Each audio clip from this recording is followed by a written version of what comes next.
Ethical Perspectives on the News is produced by the Interreligious Council of Linn County, which is solely responsible for its content.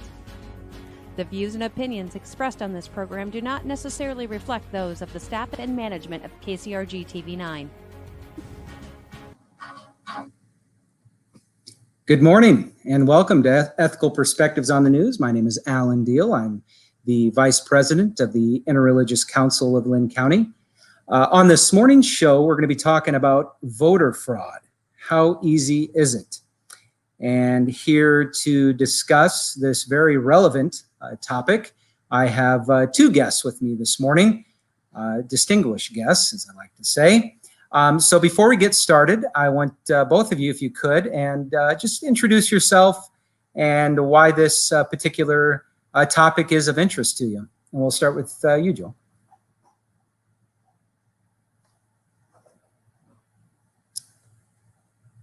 Joel, I think you're on mute. Okay. Well, I didn't do that. No worries. We're adjusting to this virtual environment. Okay. All right. Very good. I'm Joel Miller, Linn County Auditor and Commissioner of Elections. I've been doing this job for 13 plus years. I was just reelected for another 4 years. Voter fraud is very important. People speculate that it occurs a lot, and I believe it doesn't occur hardly at all. Especially in Linn County, especially in Iowa. And we'll talk about that some more, but it's on the minds of everyone these days, and maybe we can clear up some rumors and speculation. Thank you. So I'm Megan Goldberg. I'm an assistant professor of politics at Cornell College. I study primarily American politics, but when I did my PhD at MIT, I worked for a time with Charles Stewart, who's an elections expert, as part of the MIT Elections Project. So I spent time in grad school as a nonpartisan poll observer in Boston. And then the other sort of line of work that intersects with this, especially this year, is that I've done quite a bit of work in misinformation and political rumors. So this is really relevant to sort of my interests. And then also just, as an American politics professor, what we talk about a lot in class is democracy and legitimacy. And those are all really important themes when we're discussing voter fraud. Absolutely. Well, thank you both. And we do have a lot to discuss here.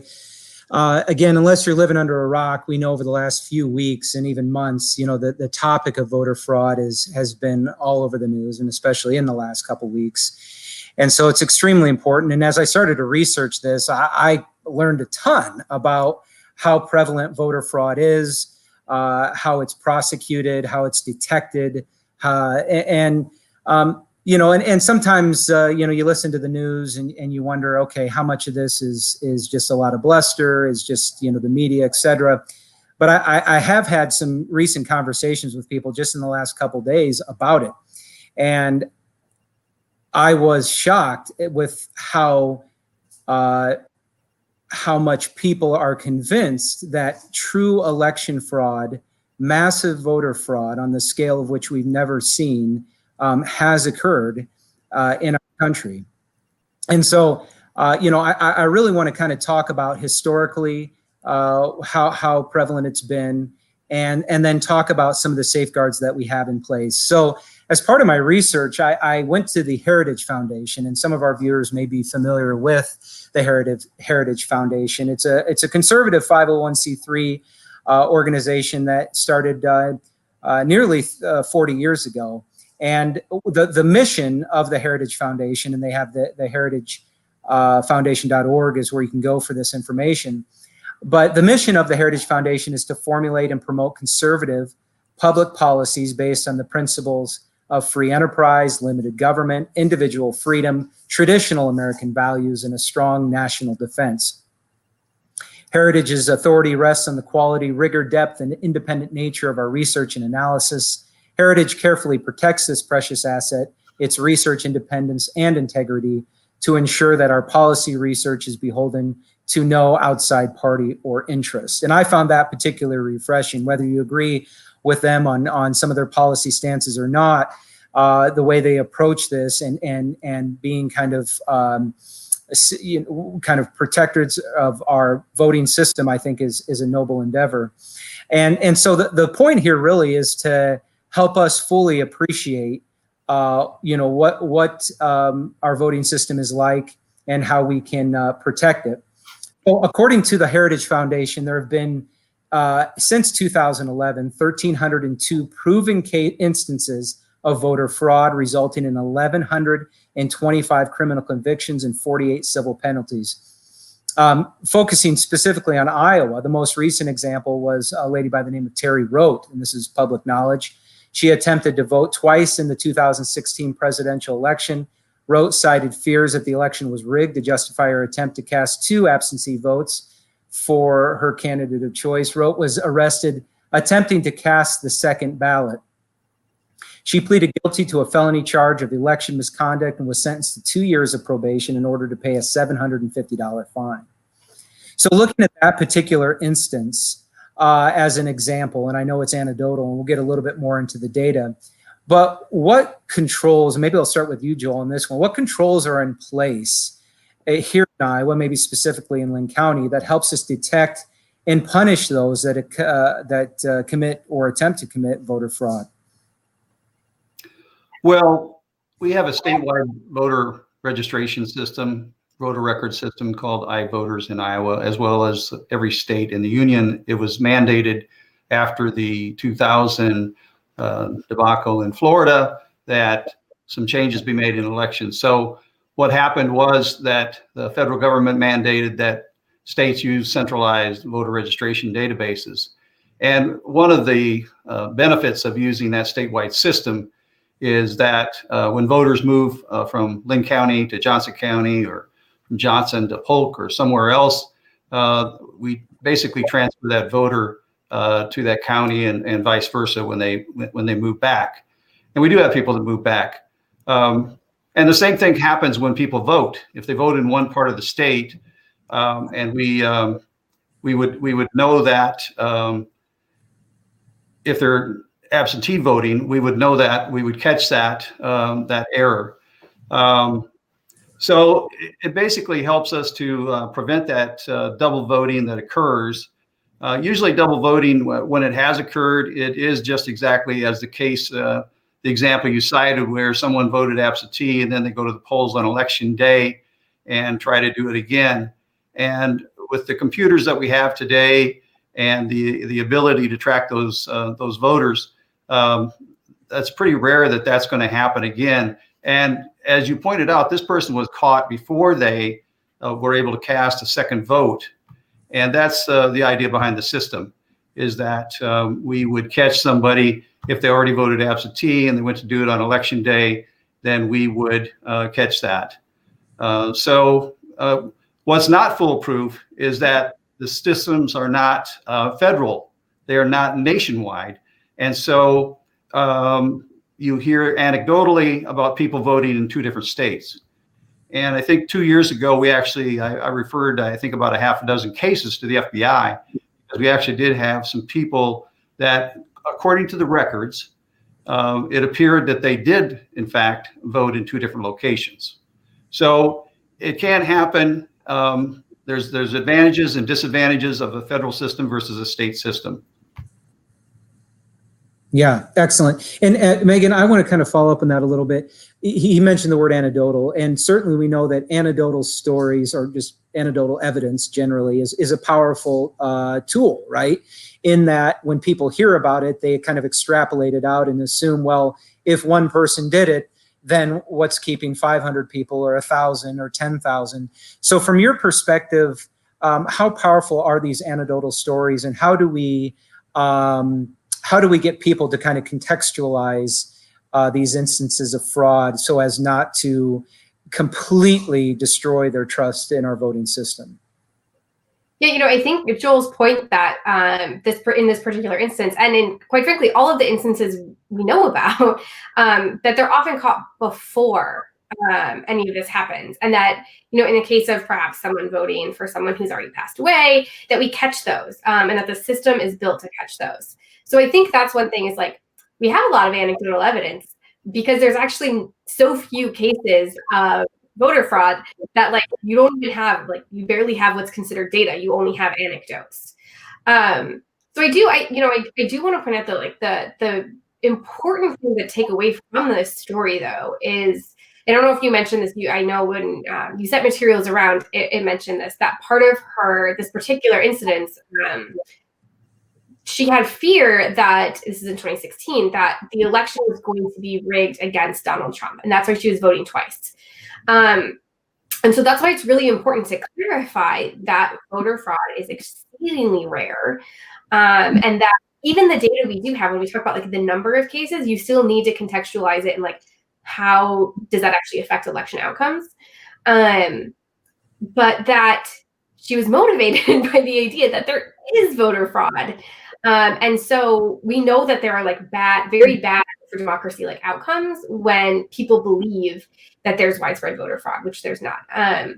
But yeah, the problem is like anecdotes are quite powerful for people, and there's some bias in how people interpret anecdotes, right? If you hear an anecdote that confirms your prior beliefs, you're more likely to extrapolate that out. Yeah. If you hear one that contradicts your prior beliefs, you'll say, oh, that's just an anecdote. So that's where anecdotes are really powerful. And so I would encourage you to, I know if there's any viewers here who are having these conversations within your friends and family, to always ask for the data. And even when you get data, always contextualize that. When I had a student come to me with, they found 10,000 cases of voter fraud in Texas. Well, it was over decades and decades. Right. And so when you contextualize that in the broader scheme of things, it's very, very rare. Yeah. So contextualization, let's talk a little bit about that. So again, going back to the Heritage Foundation, and again, I would encourage our viewers to go to their website and take a look at this. It took like 5 minutes to find, and it's a great site. But since 2011, the Heritage Foundation found only 4 instances of altering the vote count. They were isolated instances, which is what we're talking about, right? Massive altering of vote counts. But they only found 4 instances, resulting in significant fines and in some instances imprisonment. There have been no cases in Iowa that the Heritage Foundation was able to locate. But again, some people may argue that other people are just getting away with it. But talking specifically about altering the vote count, and there's multiple ways that can go about, that can happen. In fact, they talk about it. And what they define the altering the vote count is changing the actual vote count either in a precinct or at the central location where votes are counted, right? So we've heard stories of truckloads of ballots showing up, people changing them at the ballot count, the centers where these are being counted. So how difficult is it to actually alter the vote count? It seems exceedingly rare. But again, is it just people are just getting away with it? Joel, do you have some thoughts on it? Well, I don't think anyone's getting away with it. I think what's happening is what we've seen with the Miller Makes Heart campaign, where good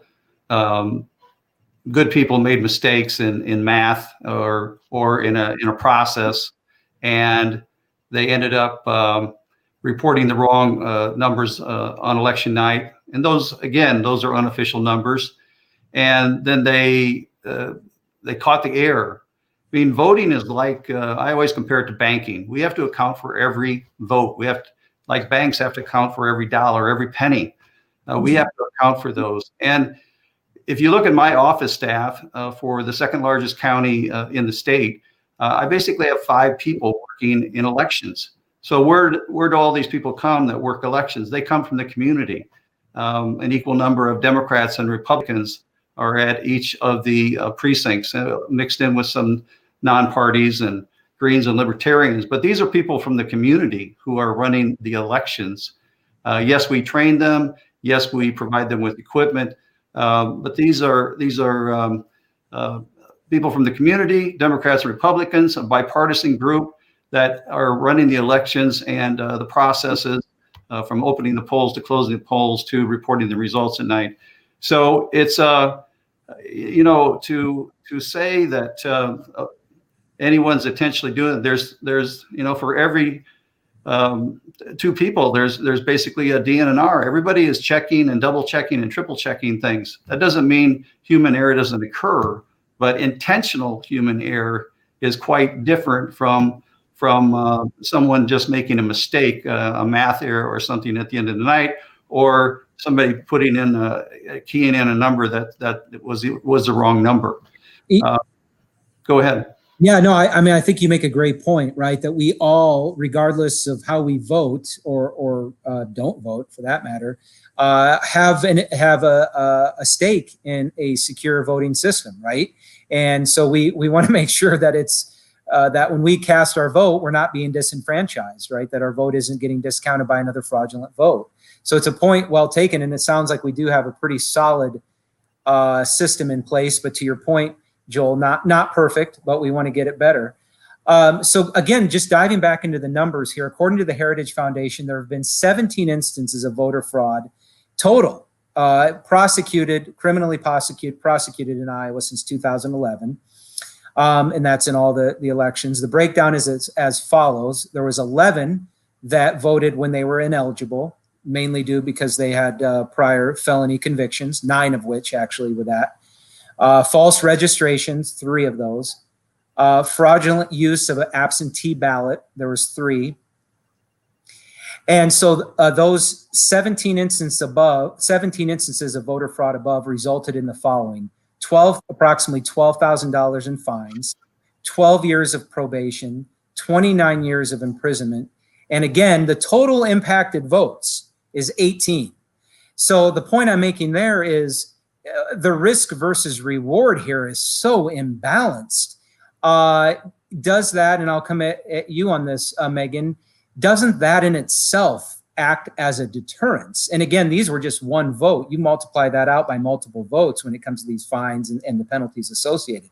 But do we see that is a deterrent for a lot of people? Yeah, absolutely. I mean, if you think about it, right, we have trouble getting people to vote because the benefit is so low of a single vote, right? If you think about like, what's the likelihood that your vote will sway an election? People are like, oh, it's not that likely, so they don't show up. And so, we try other methods to encourage people to fulfill their civic duty. But when we're talking about casting a fraudulent vote, right, the costs are incredibly high and the potential benefit is so low because you have to assume that your one vote, your one extra like fraudulent vote is going to count, and that you've cast it in like a strategic place. So you asked sort of how could you implement a massive voter fraud scale on this to this degree, and the answer is no. Like it's really not possible to do so in a way that would stay hidden, right? You're talking about needing to know exactly where to target to make the most impact, right? So you need to know like months in advance that like this particular county in Pennsylvania. And then you would have to get all of these people who are willing to risk those penalties in the off chance that it actually works. And so, I think that this is a pretty successful deterrent. And, some of those cases you listed, especially when you're talking about prior felony convictions, that law is confusing and it can change.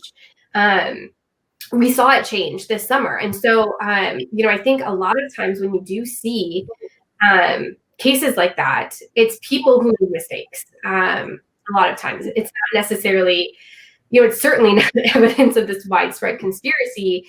It's not even necessarily individuals, trying to thwart the electoral process. Yeah.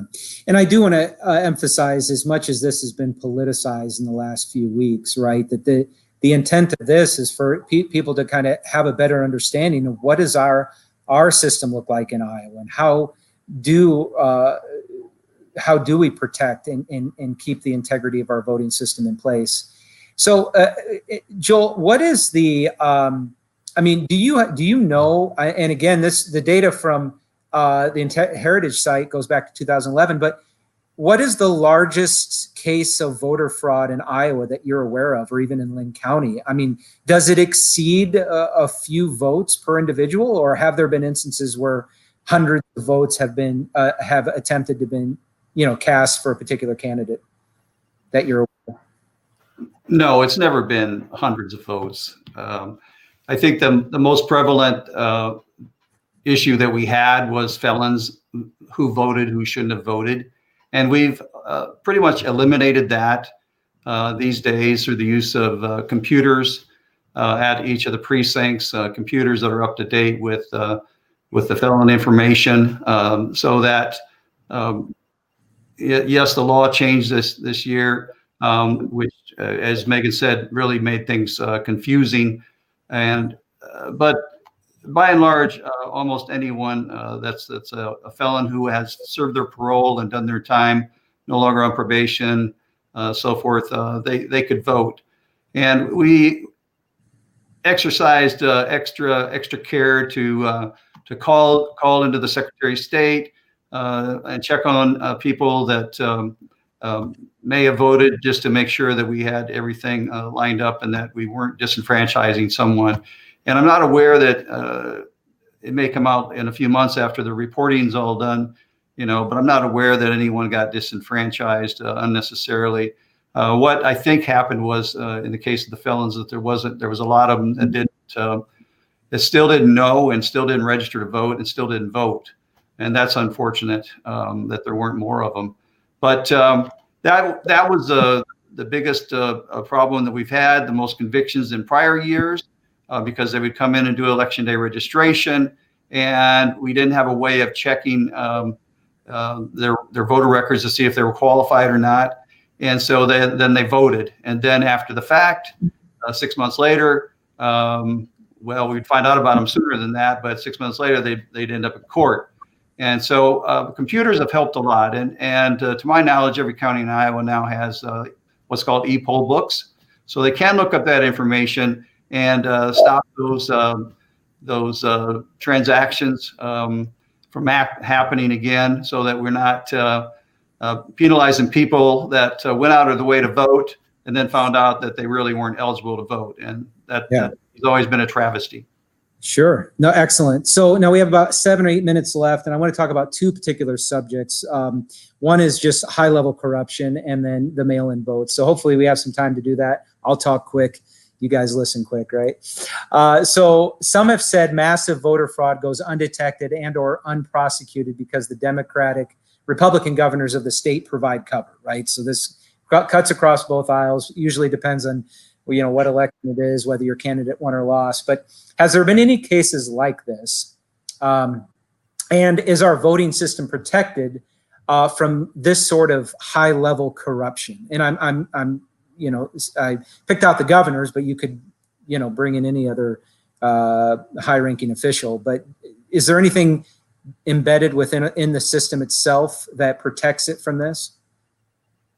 I mean, I would say that people like Joel do, right? That the governor were to, hatch some plot, right? That they would have to get all of these county auditors to go along with them. They have to get the state secretary or the secretary of states. And so there's a couple of important things. Like, one is we don't want to place all the power of administering an election in someone who is then in control of their own election, right?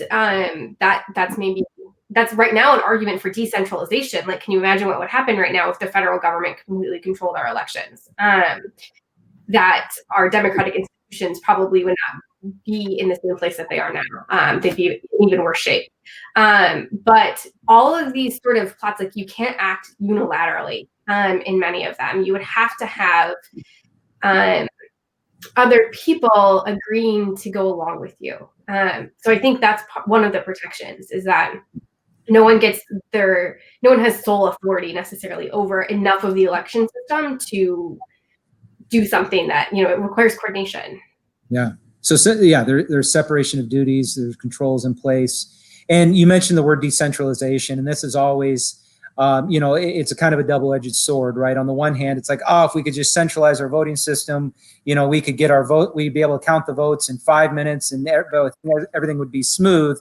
But then that kind of opens it up to, I always kind of think of it in terms of our electrical grid, right? If you had one switch where you could turn all the lights on in the U.S. or off, it'd be easily hacked, or certainly it would make it a little more not as difficult. So, Joel, what's your thoughts about keeping our voting system decentralized, highly decentralized as it is, right?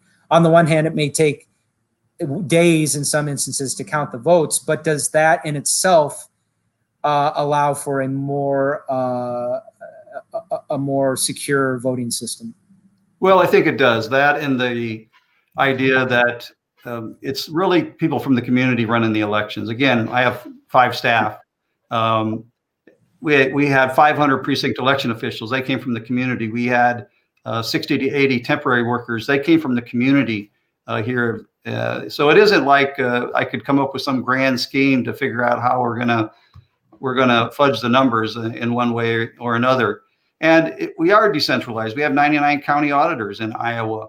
63 of them are Republican, 33 are Democrat, 3 are independent. So there's a lot of checks and balances just in those numbers. And elections in Iowa are run at the local level by people like me. Me and my peers run them. They're not run by the governor. They're not run by the Secretary of State. And so, yes, the Secretary of State can make directives and provide oversight to us, but we're the ones that do it. And we train the people that actually are out there in the precincts to run the elections. And they do a very good job. They do the best of their ability, considering that they only run a major general election every 2 years, and that we provide them with a few hours of training. But again, it's people in the community, and and those checks and balances exist, and we are decentralized. And as we found out in this election, that decentralization kept the bad actors, the Russians, the Chinese, the North Koreans, the Iranians from hacking into us. They didn't have an ability to cause any widespread problems. And so we saw in this election in 2020 where the campaign was for disinformation, whereas in 2016 we learned that people were trying to hack us. Who knows what it'll be in 2022 or 2024? But this was, as Chris Krebs said, the former director of intelligence, this was the most secure election that we ever had. And locally, this is one of the better elections that I've seen, not only in Linn County but across the state. Things went very well. Yeah, and hopefully, again, I mean, irregardless whether the election fraud that is claimed here is happening, I think it's again a good reminder that we need to continue to shore it up and continue to make it more secure. So we've just got a little under 2 minutes here. Mail-in ballots. That's been a big topic here. Obviously, it's becoming more popular. I think almost 40% of ballots cast this year was through the mail. Obviously, COVID had a lot to do with that. But just in the last minute here, and I'll maybe 30 seconds each. Start with you, Megan. What are your thoughts? Do we keep moving forward with mail-in ballots, or do we consider them higher risk? No, I think we absolutely. I think it's there are people who have been voting by mail for years, very successfully. And we can use those when we talk about states as laboratories of democracy. We should use those as models to implement vote by mail in other states. Joel, thank you. I'm for 100% vote by mail for an election. We need to add a couple things: signature verification. We need to probably change the law and say all the ballots got to be in by 9 p.m. on election night. I think that would end a lot of the malarkey that's been going on with across the other states and even our state. I'd like to be done on election day and not be concerned about it. You just have to publicize it. Everybody's got to know that that's the deadline. You can't just spring it upon them. But let's have a final, get the ballot to us by 9 p.m. or it doesn't count. Tell everybody in plenty of time, make sure it happens. Add signature verification, go to all vote by mail. I'd be fine. Hey guys, this has been a great episode. I've learned a lot. Hopefully our viewers have learned a lot. I appreciate both of you. Hopefully our paths will cross again soon. And for our viewers, I hope you have a great Sunday. Take care now. Bye.